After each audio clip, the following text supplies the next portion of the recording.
नमस्कार मु ज्योतिर्मय बालेश्वर माकलपुर स्थित स्रष्टा नाट्यालय ओडिया भाषा विकास आंदोलन बा ओबीबीए तरफ चली भाषा पक्ष और कुटीर बहीमेला आपण गूगल मैप्स रे स्रष्टा नाट्यालय मल्लिकासपुर मठसाई ओडिशा टाइप करदे जगह पाइबे और आराम रे पहुँच पारे। खाली स्रष्टार स्पेलिंगटा टिके ध्यान रखिए SHRSTA बाकी स्क्रीन में जमती अच्छे सेमती टाइप करदे। कार्यक्रमटी 22 फेब्रुआरी आरंभ है एवं 8 मार्च जाए चलो। मु वीडियो अपलोड करुच्ची 6 मार्च रे। जदि ए वीडियोटी आपण 6, 7 कि 8 मार्च देखुं then you are very lucky. समय था आपण आसिक कार्यक्रम में जोग दे पारिबे। आ मन रखिए कार्यक्रमटी हूँ फर्स्ट फ्लोर रे स्रष्टा नाट्यालय फर्स्ट फ्लोर रे नॉट ग्राउंड फ्लोर ऊपर ताला रे होची। आउ समय हूँ संध्या प्राय 6टा बेलू जिते बड़े कि यार मुख्य आकर्षण साहित्य संध्या आरंभ हो। बालेश्वर विशिष्ट लेखक लेखिका मंच को आसी तांकर भाषण तांकर मत तांकर भाव विनिमय कर।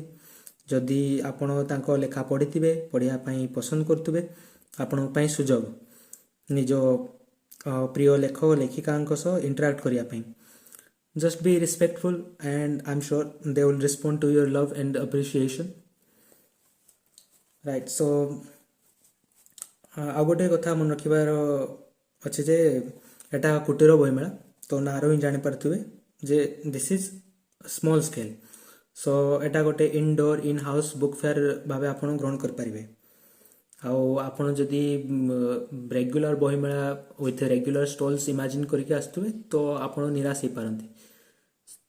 सो what can you expect well आप एक्सपेक्ट करें जे बही संख्या कम रहिबो। बालेश्वर लेखक लेखिका मानकर बही सब रहिबो किंतु सेतिरे हिडन जेम्स डिस्कवर करिवार संभावना पूरा पूरी रहिबो।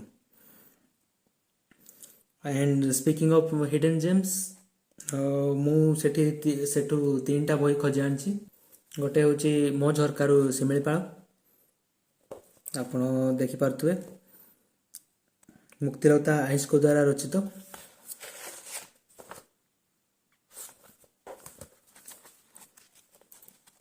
शिमिलीपाल विषय बहुत भल भल कविता अच्छी आउ पिक्चर्स भी अच्छी रियल लाइफ पिक्चर्स।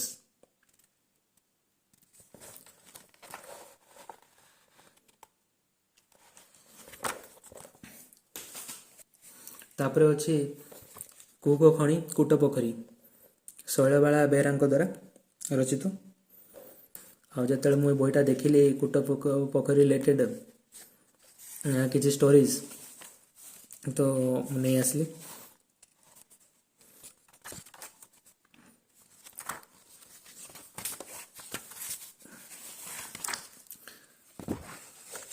आउ last but not the list शब्द नदी रमाकांत नायक को द्वारा लिखित। एथिरे भी बहुत भल भल कविता अच्छी। खास कर ये कविता रे जो मेटाफोर्स गुड़ा अच्छी मते बहुत पसंद लगे।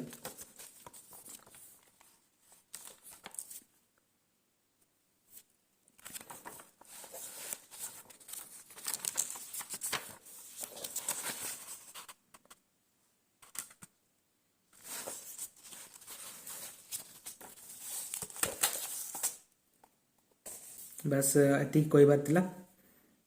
जदि आपण पाखरे समय अच्छी आपण समय थाइते थाइते वीडियोटा देखिचंती तो आसिकी बुली जातु।